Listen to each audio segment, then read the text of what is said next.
یعنی نئے سال 2026 کا آغاز ہوگا۔ ہماری زندگی سے ایک اور سال کم ہو گیا۔ اس رات بے حیائی، بے حجابی، برائی، بدکاری، زناکاری، بدتمیزی کا طوفان برپا کیا جاتا ہے۔ دسمبر کا مہینہ رخصت ہو رہا ہے، یعنی 2025 مکمل ہو رہا ہے، اور جنوری یعنی نئے سال 2026 کا آغاز ہوگا۔ در حقیقت صرف تاریخ، مہینے اور سال کی تبدیلی نہیں ہوتی، بلکہ یہ اعلان ہوتا ہے کہ ہماری زندگی سے ایک اور سال کم ہو گیا۔ ہر گزرتا ہوا سال ہمیں یاد دلاتا ہے کہ ہم دنیا سے دور اور آخرت کے اور زیادہ قریب ہو رہے ہیں، اور موت ہماری طرف خاموش قدموں سے بڑھ رہی ہے۔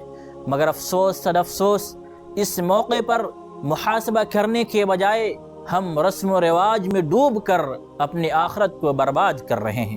31 دسمبر کی رات کو خوشی کے نام پر گناہوں، معصیتوں اور نافرمانیوں کی رات بنا دیا گیا ہے۔ اس رات بے حیائی، بے حجابی، برائی، بدکاری، زناکاری، بدتمیزی کا طوفان برپا کیا جاتا ہے۔ بالخصوص نوجوان نسل تو زیادہ ہی آپے سے باہر ہو جاتے ہیں۔ رقص و سرور کی محفلیں قائم ہوتی ہیں، شراب و کباب کا اہتمام کیا جاتا ہے، آتش بازی، پٹاخے داغے جاتے ہیں، زناکاری، بدکاری، فحاشی، عریانی کھلے عام کی جاتی ہے۔ پھر جیسے ہی رات کے 12 بجتے ہیں، لوگ ایک دوسرے کو ہیپی نیو ایئر کہہ کے مبارکبادی پیش کرتے ہیں، حالانکہ یہ تہوار نہ اسلام کا ہے، نہ مسلمانوں کی تہذیب کا، بلکہ یہ خالصتاً غیروں خصوصاً عیسائیوں کی رسم و روایت ہے۔ ذرا سوچیں کہ جس رات ہماری زندگی کا ایک اور سال ختم ہو رہا ہے، کیا وہ رات جشن و سرور کی ہونی چاہیے یا محاسبہ توبہ کی؟ کیا عقل یہ اجازت دیتی ہے کہ عمر کے گھٹنے پر خوشیاں منائی جائیں؟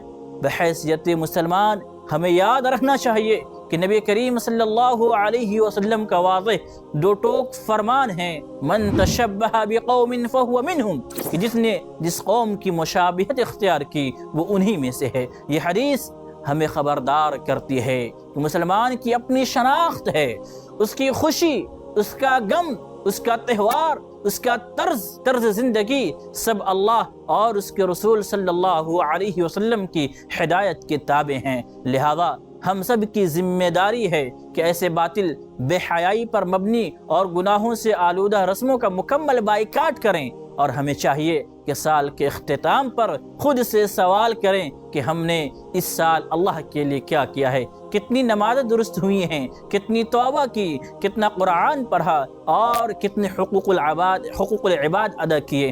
تو اگر نیا سال منانا ہی ہے، نیا سال کا آغاز ہی کرنا ہے، تو اس طرح کریں کہ توبہ کے ساتھ کریں، اصلاح نفس کے عزم کے ساتھ کریں، اس نیت کے ساتھ کریں کہ آنے والا سال پچھلے سال سے بہتر ہو۔